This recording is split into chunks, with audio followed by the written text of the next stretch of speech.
Bienvenue chez rayonrando.com, je vais vous présenter le sac à dos Cyrus 50 de Osprey. Donc on est sur un sac à dos femme.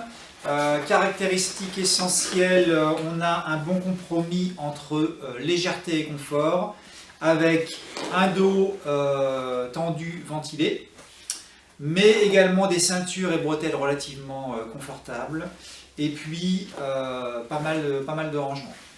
Côté dos, donc on est sur un dos filet tendu, donc vous voyez qu'il y a un espace qui crée une bonne ventilation entre le dos et le porteur, et ce qui est intéressant, c'est que ce dos tendu, il va jusqu'en bas, donc là aussi on a de l'espace, donc ça va être bien ventilé.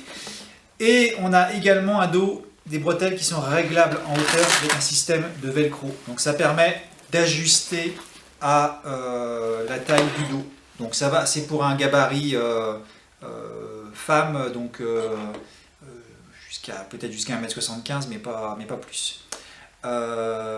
Les bretelles et ceintures sont également respirantes, mais il y a quand même un matelassage qui est relativement généreux. De la mousse qui est ajourée à l'intérieur et puis un mèche confortable dessus. Même chose au niveau des ceintures.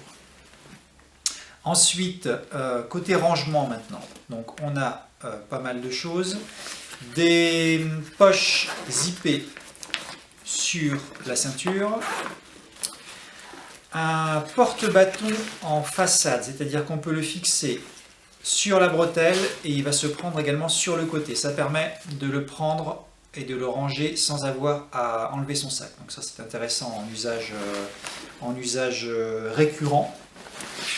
Côté rangement ensuite, on va avoir deux poches filets ouvertes sur le côté pour en mettre une gourde, sachant qu'il y a deux ouvertures. Par le dessus si on veut charger verticalement, par le côté si on veut mettre la gourde de côté pour pouvoir la saisir là aussi sans enlever son sac. On a, alors je vais terminer sur la façade, on a une poche en façade ouverte qui est assez large, vous voyez qu'il y a des sangles qui permettent éventuellement de la resserrer. Donc là on peut mettre aussi un volume assez généreux. Et sur l'avant on a en plus une poche zippée plate où on peut là aussi mettre des affaires à l'abri.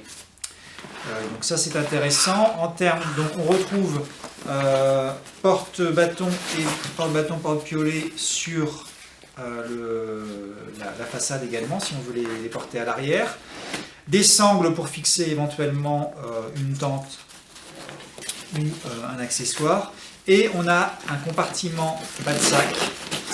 Ce qui est intéressant, c'est que ce compartiment, outre les couleurs chatoyantes à l'intérieur, c'est qu'on a une cloison qui n'est pas amovible.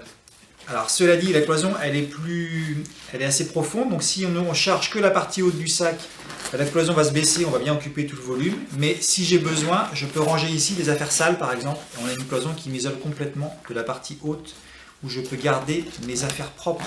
Où là je peux ranger mes chaussures par exemple. Donc ça c'est intéressant. Et enfin, côté compartiment principal, donc on a un accès par le haut et on a également un accès zippé sur le côté. Donc là aussi ça permet d'accéder facilement au contenu sans avoir à tout vider. Et pour terminer, donc on accède également par le haut. Donc un rabat avec l'accès classique et puis compartiment pour poche à eau à l'intérieur. Et donc le rabat, il a sa petite poche mèche zippée à l'intérieur et une poche zippée également sur la partie extérieure.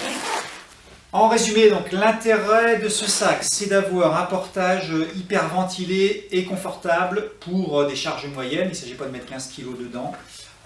Mais on a un bon niveau de confort. Et le deuxième intérêt, c'est que le niveau d'équipement est bien complet avec beaucoup de poches partout, et notamment la poche pour les affaires sales en bas de sac qui est que je trouve assez pratique.